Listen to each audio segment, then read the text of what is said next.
Welcome welcome welcome. स्वागत है आपका एक और नई वीडियो में।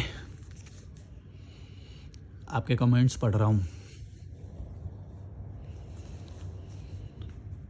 मैं अभी खुद घर में फैल गया, एंगेजमेंट तोड़ दी मैंने, अपनी शादी नहीं करूँगा मैं। शोएब व्लॉग्स 5167 बोल रहे हैं ये। ठीक है, अपनी आज़ादी के लिए लड़ो भाई। अपनी आज़ादी के लिए लड़ोगे तो जीवन भी सरल रहेगा और सुखी रहोगे, दुखी नहीं होगे। तो अपनी सुख के लिए लड़ रहे हो तो अच्छी बात है, वरना फिर वही ईएमआई का वो होएगा। ईएमआई भरो, लोन भरो, घर खरीदो, बच्चों की फ़ीस भरो, लाइफ की फंट के हाथ में आ जाएगी तुम्हारी। और कोई अच्छा लाइफस्टाइल नहीं जी पाओगे। पॉलिटिक्स में रहोगे, कीड़े मकोड़ों के बीच में रहना पड़ेगा। और अगर आज़ाद रहोगे तो तुम्हारी मर्ज़ी रहेगी कि तुम कहाँ पे रहना चाहते हो। जैसे मेरी मर्ज़ी है कि मैं यहाँ पे रहना चाहता हूँ, नेचर में रहना चाहता हूँ, नदी किनारे रहना चाहता हूँ, वाटरफॉल पे रहना चाहता हूँ। ये सारी मेरी मर्ज़ी है। तो तुम अब शायद खुश होने के तुम्हारे चांस हैं कि तुम्हें पैसा कम कमाना पड़ेगा। पैसा कम कमाना पड़ेगा तो गुलामी नहीं करनी पड़ेगी। गुलामी नहीं करनी पड़ेगी तो आज़ादी होगी, एक एटीट्यूड होएगा, एक मतलब हर किसी के सामने अच्छा बनने की ज़रूरत नहीं रहेगी, जी हुजूरी करने की ज़रूरत नहीं पड़ेगी, सबको लात मारते चलोगे, ये होएगा हम। तो वरना और जो गुलाम होता है वो सबके सामने ऐसे खी खी खी खी खी हंसता रहेगा बिना फालतू के। गुलाम सबके सामने जी हुजूरी करेगा, वो भड़वागिरी करते हैं जो, वो हो जाते हैं। गुलामी करने का ये भी एक बहुत बड़ा वो है। तुम क्यों नहीं समझते हो अपनी पर्सनैलिटी को ही तुम्हें एक तरह से तुमने गिरवी रख दिया पैसों के लिए। क्योंकि पैसों की तो गुलामी तुम्हें करनी ही पड़ेगी अगर तुम फिर वो जाओगे तो, क्योंकि फंस जाओगे ना। रिश्तेदारी में पैसा खर्चा करना पड़ेगा, त्योहार में पैसा खर्चा करना पड़ेगा, फिर दिखावे में करना पड़ेगा। अब जैसे देखो, सुनो, गौर से सुनना, ये बात तुम्हें अगर समझ में आ गई तो तुम्हें बहुत फ़ायदा होएगा इससे। क्योंकि मैं सराउंडेड नहीं हूँ उन लोगों से जिनके बीच में मुझे दिखावा करना है, इसीलिए मेरा कोई खर्चा ही नहीं है। समझ रहे हो? ये 150 रुपये की टी शर्ट पहनी हुई है, यहाँ पे पड़ा हुआ हूँ, कोई ऐसा है ही नहीं जिसको मेरे को दिखावा करना है, इसीलिए मेरा कोई खर्चा नहीं है। समझ रहे हो? अगर तुम सराउंडेड रहोगे, यानी कि उसी शहर में रहोगे, अगर मैं बोलता हूँ कि चलो तुम्हें गृहस्थ जीवन भी जीना है तो कम से कम तुम अपना स्टेट तो चेंज कर लो कि जिससे तुम्हारा खर्चा कम हो जाए। तुम रह रहे हो उन कीड़े मकोड़ों के बीच में, तो फिर तुम्हें खर्चा तो करना ही पड़ेगा। समझ रहे हो मैं क्या बोल रहा हूँ? वो जो रिश्तेदार हो गए, तुम्हारी कम्युनिटी के लोग हो गए, तुम्हारे बिरादरी के लोग हो गए, समाज के लोग हो गए, अब ये लोग तुम्हारा खर्चा करवाएंगे। बात याद रखना, तुम्हें धर्म में भी पैसा खर्चा करना पड़ेगा, तुम्हें सब चीज़ में पैसा खर्चा करना पड़ेगा। पर्ची कटवाने आ जाएंगे लोग, वो अपने धर्म का वो पर्ची कटवा लो जी, पर्ची कटवा लो, डोनेशन दो। निकलो वहाँ से, एक ऐसी जगह पे रहो जहाँ पे तुम्हें वो खर्चा ना करना पड़े। मैं तो देखता हूँ सब लोग पर्ची कटवा रहे हैं। समझ रहे हो ना किस चीज़ की? बोलूँगा तो फिर लफड़े हो जाते हैं। मतलब धर्म में पैसा खर्चा कर रहे हैं, समझ लो मतलब आप, है ना? तो रोज़ पर्ची कटवानी पड़ेगी तो पैसा तो तुम्हारा जाएगा ही जाएगा अगर तुम एक जगह रुकोगे तो। अब मैं जैसे घूम रहा हूँ, मेरे को घंटा फ़र्क नहीं पड़ता तुम क्या चला रहे हो, ये चला रहे हो, बंद कर दो उसे, मेरे को फ़र्क नहीं पड़ता है। मेरी लाइफ में थोड़ी ना कोई वो कंट्रीब्यूट कर रहा है। मेरी लाइफ में ये कंट्रीब्यूट ज़रूर कर रहा है, जैसे कि नदी है, पहाड़ है, ये सोचने का मेरे को वो मिलता है, जंगल है, जंगल में चला जाता हूँ मैं, विचारने का मुझे मौका मिलता है। ये मेरी लाइफ में मल्टीप्लाई करता है विचारों को। समझ रहे हो? तो मेरे लिए ये ज़रूरी है, ना कि तुम्हारे वो धर्म की जो बिल्डिंग होती है वो मेरी लाइफ में कोई कंट्रीब्यूशन नहीं दे सकती। क्यों पर्ची कटाऊँ मैं? तुम्हें रखनी है रखो, तोड़नी है तोड़ दो। तुम्हारी सैलरी देने के लिए थोड़ी ना हम पैसे कमाएंगे। जीवन मिला है भाई, उससे थोड़े दिन जीना है, निकल जाना है। ठीक है? ये सारे अवंडर करना बंद करो। अब तुम्हें अगर बनाना है कठिन जीवन को तो फिर तुम करते रहो वो सब, दुखी रहोगे हमेशा। लाइफ को जीना सीखो यार, एंजॉय करो। ऊपर वाले को किसी बिल्डिंग की ज़रूरत नहीं है, ऊपर वाले को किसी बिल्डिंग की ज़रूरत नहीं है। उसको इतना कमज़ोर मत बनाओ कि तुम उसके लिए वो बनाओगे और उसके लिए फिर पैसा जमा करोगे लोगों को, फिर उसको लिए कुत्ते की तरह भगाओगे लोगों को। पैसे के लिए कुत्ते की तरह भागना पड़ता है ना तुम्हें। क्यों? क्योंकि पैसे का कंट्रीब्यूशन देना पड़ता है तुम्हें अपने धर्म में, समाज में। समझ रहे हो? फिर इवेंट्स होते हैं, इवेंट्स करते हैं फलाने ढिमके, उसके लिए पर्ची कटवाने आते हैं। यही तो कर रहे हो तुम लोग, तभी तो तुम्हें ज़्यादा कमाना पड़ता है। मेरे को नहीं करना पड़ता ऐसा कोई भी खर्चा।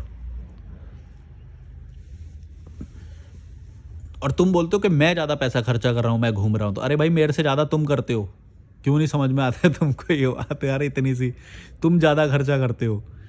जब मिस मैजिक मेकअप बोल रही हैं, जब बीमार हो जाएंगे तब तो ज़रूरत पड़ेगी ना, सारी चीज़ें खुद से नहीं करी जा सकती। देखो, अगर तुम्हें ऐसे ही डर डर के जीना है तो फिर इसका कोई इलाज नहीं है कि जब जब ये हो जाएगा तब वो हो जाएगा, तब ये हो जाएगा तब वो हो जाएगा।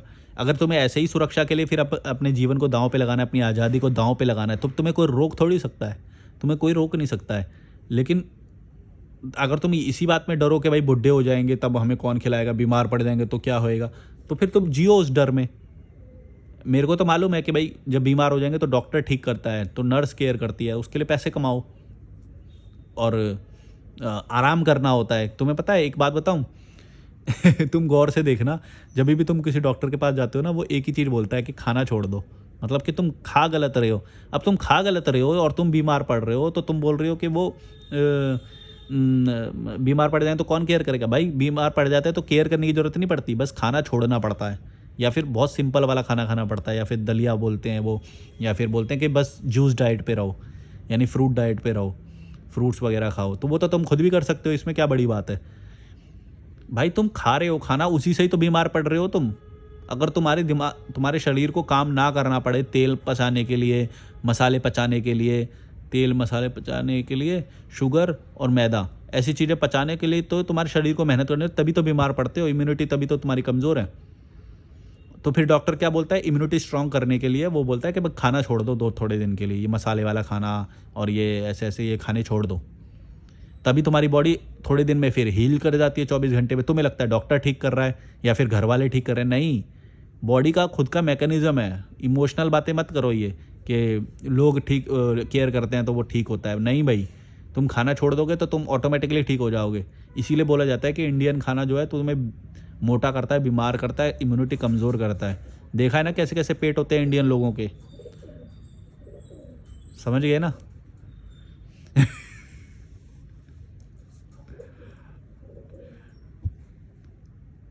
तुम बोलते हो कि नहीं हम डाइट ठीक नहीं करेंगे, हम खाना वही खाएंगे और फिर बीमार पड़ेंगे और फिर उन्हीं लोगों से घिरे रहेंगे जो हमारी केयर करेंगे और फिर उसी के लिए पैसा कमाएंगे। सारी चीज़ें तुम गुलाम बनाने वाली करते हो और उसको जस्टिफाई करते हो एक दूसरे से। अब हेल्दी लाइफस्टाइल मेंटेन करने की बात ये नहीं कर रही, ये बोल रही है बीमार पड़ जाएंगे तो फिर वो 1% वाली प्रोबेबिलिटी के लिए ऐसे मरना है तो फिर मरो। ऐसे तो तुम विदेश भी कभी घूमने नहीं जाओगे, विदेश में कौन तुम्हारी सहायता करेगा, कौन करेगा बताओ मुझे। तो तुम यही बोल रहे हो ना कि कभी विदेश भी नहीं घूमना चाहिए क्योंकि वहाँ पे तो हमारी कोई एम्बेसी से कोई सहायता करने थोड़ी आएगा। अब बोलो, हो गया, मुंह मुंह बंद हो गया इसी लॉजिक से। तो तुम्हें कभी विदेश भी नहीं जाना चाहिए या फिर टोली लेके जानी चाहिए पूरी जो एक दूसरे की केयर कर सके हैं। मैं तो 6 देश घूम के आ गया अकेले। और बोलो, अब बोलो, हो गया मुंह बंद। क्या भड़वे हो यार तुम लोग। छोटी मतलब कोई एक बात को पकड़ के ऐसे वो बोलेंगे, ऐसे तो तुम फिर घर में भी कुछ भी हो जाएगा। घर में कौन सा तुमको सहायता करने वाला, कितने केस होते हैं कि घर में होते हुए भी कोई सहायता नहीं करता है। और अच्छे लोग नहीं हैं बाहर, ऐसा तुम कैसे सोच सकते हो। भाई ये हॉस्टल वाला मेरी सहायता नहीं करेगा, ये तुम कैसे सोच रहे हो। अगर तुम अच्छे हो, लोगों के साथ अच्छे हो और वो थोड़ी सी हेल्प कर सकता है तो वो करते हैं। मैंने खुद देखा है, यहाँ से स्कूटी पे लेके जाते हैं वो डिस्पेंसरी और वो लेके आते हैं, फिर जो भी केयर करनी होती है, दूध ला के देना या कुछ भी ला के देना, वो ला के देते हैं। भाई तुम अच्छे हो कि नहीं उससे वो करो ना। कुत्तों की आवाज़ आ रही है, बंदर और कुत्तों की लड़ाई होती रहती है यहाँ पे। बंदर दिखाई दे रहा है मुझे एक पर, लेकिन आवाज़ नीचे से आ रही है।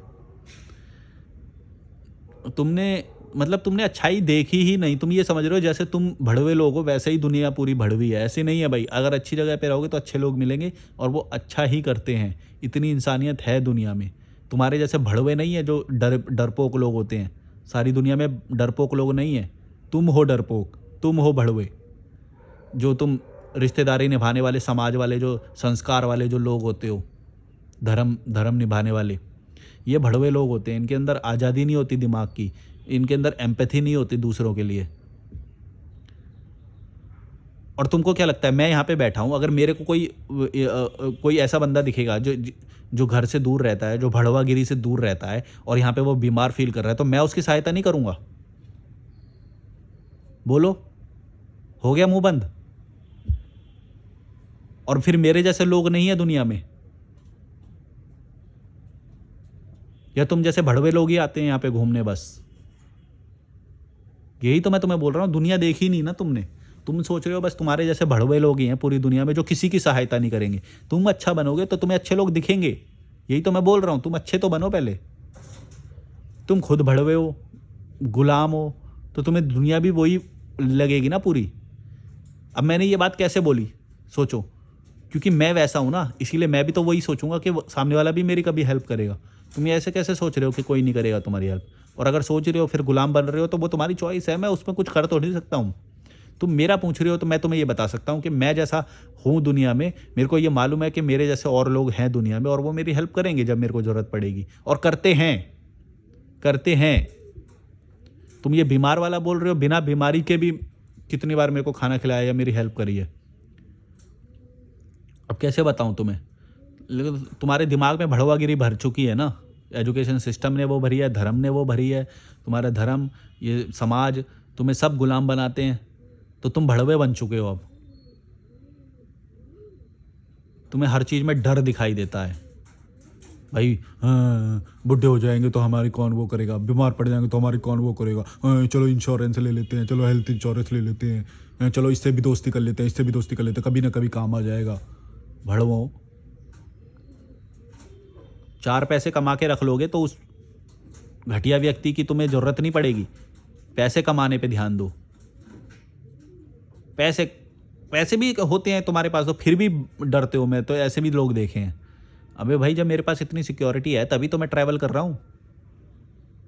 और कितना कितना टाइम लगता है यहाँ से 200 किलोमीटर वापस दिल्ली जाने में? कितना लगता है? या फिर मैं उनकी अपने मम्मी पापा को इस तरह से छोड़ चुका हूँ कि जब उनको सहायता की ज़रूरत पड़ेगी तो मैं नहीं जाऊँगा वहाँ पे? तुमने ऐसे कैसे सोच लिया? भाई, आज़ाद रहने का मतलब ये थोड़ी है कि एम्पैथी टूट गई या वो बिल्कुल अलग हो गया। वो बस बात इतनी सी है कि भाई बिना फालतू के साथ में रहने की ज़रूरत नहीं है। बिना फालतू के पैसे से भी हेल्प करो अपने माँ बाप की, कर सकते हो तो, अगर तुम्हें करनी है तो। और बीमार पड़ जाए तो भी हेल्प करो। मैंने ये सब थोड़ी मना किया। मैंने ये कौन सी वीडियो में मना किया तुमको कि कोई बीमार पड़ जाए तो तुम हेल्प मत करो या फिर अपने मम्मी पापा को पैसे मत भेजो? ये सब मैंने कौन सी वीडियो में बोला? एक वीडियो बता दो मेरे को। मैंने बस ये बोला कि कट ऑफ कर लो अपने आप को, दूर हो जाओ, वरना वो तुम्हें खा जाएंगे, वो तुम्हें बर्बाद कर देंगे। तुम, उनकी सोच छोटी है, वो छोटी सोच से तुमको सराउंड कर लेंगे और ख़त्म कर देंगे जीवन को। तुम्हें डरपोक बना देंगे। अब ये तुम डरपोक ही तो हो। अभी जो तुमने सवाल किया, तुमको क्यों लगता है कि मैं अगर मेरे को दिल्ली से फ़ोन आएगा तो मैं दिल्ली नहीं जाऊँगा? और मेरे को ज़्यादा टाइम लगेगा क्या दिल्ली जाने में? या फिर मैंने यहाँ पे महीने की बुकिंग कर रखी है? एक एक दिन की बुकिंग करता हूँ मैं। जिस दिन जाना होगा चला जाऊँगा, जब रहना होता है तो फिर पहले पे करता हूँ, फिर पे करने जिस दिन रहना होता है उस दिन पे करता हूँ, नहीं बुकिंग करता हूँ, फिर पे करता हूँ, उस दिन रहता हूँ, फिर अगले दिन की फिर रिन्यू करता हूँ। आज़ादी है ना भाई। कहीं कहीं पे परमानेंसी नहीं होगी तो फिर तुम कभी भी कोई भी डिसीजन ले सकते हो। और अगर महीने का भी पे कर रखा होता तो भी मुझे दिल्ली जाना पड़ा, तो भी कौन सी दुनिया हिल गई? तो डरपोक लोग हो यार, पैसे के लिए तो ऐसा मर जाते हो, डरे हुए फट्टू लोग हो। क्या बोलेंगे? मेरे को देखो ना, तुम्हारी परवाह करता हूँ मैं, ना किसी चीज़ की परवाह करता हूँ। लेकिन ऐसा नहीं है कि ये हमेशा से मैं ऐसा ही था। पहले डर था, लेकिन अब वो धीरे धीरे जब विचारों में हम घूमते हैं ना अपने, तब ये बातें समझ में आती है कि डर क्यों रहे हैं यार हम, बिना फालतू के डर क्यों रहे हैं? कौन है वह जो हमारे फ़ायदे के लिए देख रहा है ये वीडियो?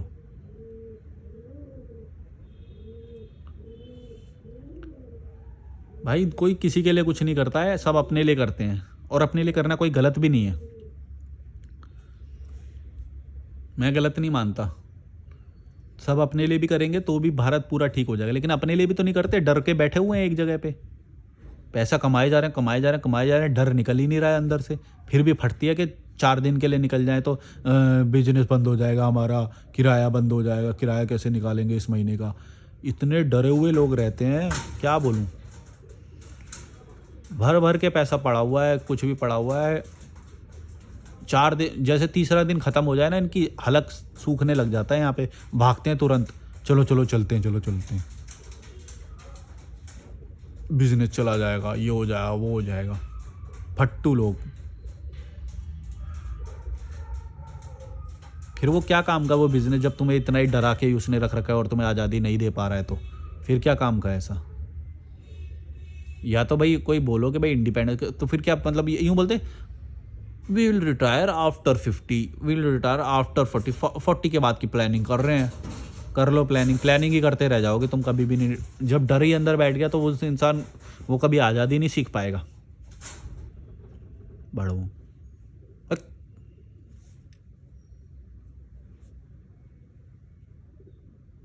पहाड़ दिख रहा है मुझे और कबूतर दिख रहे हैं, बंदर दिखता है, बंदर एक बिल्डिंग से दूसरी बिल्डिंग में जा रहे हैं। चलो बाय बाय।